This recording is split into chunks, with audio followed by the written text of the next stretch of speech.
இன்றைக்கி வாங்க ஒரு மல்டி கலர் ப்ரேஸ்லெட் பார்க்கலாம். இதுக்கு வந்து நான் வந்து 5 கலர்ஸ் எடுத்து வச்சுருக்கேன். ஒவ்வொரு கலர்லேயும் வந்து 4 பீட்ஸ் வச்சுருக்கேன்.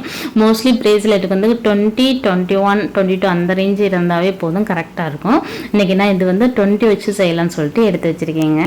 இந்த ப்ரேஸ்லெட் வந்து எல்லா ட்ரெஸ்ஸுக்குமே மேட்ச் ஆகிற மாதிரி இருக்கும். ரொம்ப க்யூட்டாகவும் இருக்குங்க போடுறதுக்கு. இந்த ப்ரேஸ்லெட் கடான்னு கோர்த்துட்டு ஒரு நாட்டு போட்டு விட்டோம்னா டக்குன்னு வேலை முடிஞ்சிடுங்க. ரொம்பவே க்யூட்டான ப்ரேஸ்லெட் டக்குன்னு ரெடி ஆயிரும். இந்த மாதிரி க்யூட்டான ப்ரேஸ்லெட் உங்களுக்குலாம் வேணும், டெய்லி பார்க்கணும் அப்படின்னா என்னோடய சேனலை சப்ஸ்கிரைப் பண்ணிடுங்க.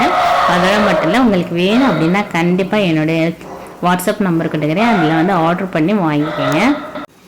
நாட் போட்டு ப்ரேஸ்லெட்டை முடிச்சுட்டு அதுக்கப்புறம் நம்ம தாமன் செடியில் வர்ற செடியை மட்டும் ப்ரேஸ்லெட்டில் அட்டாச் பண்ணி விட்டுட்டோம்னா வேலை முடிஞ்சிடுங்க. பார்க்கவும் ரொம்ப க்யூட்டாக அழகாகவே இருக்குங்க. இதோட மட்டும் இல்லைங்க, நம்ம நிறைய டிசைன்ஸ் வந்து போடுறோங்க. இயரிங் எல்லாமே உங்களுக்கு வேணும் அப்படின்னா கண்டிப்பாக வந்து என்னுடைய வாட்ஸ்அப் நம்பரில் வந்து காண்டாக்ட் பண்ணுங்கள். நெக்ஸ்ட் வீடியோவில் நிறைய டிசைன்ஸோடு உங்களை மீட் பண்ணுறேன்.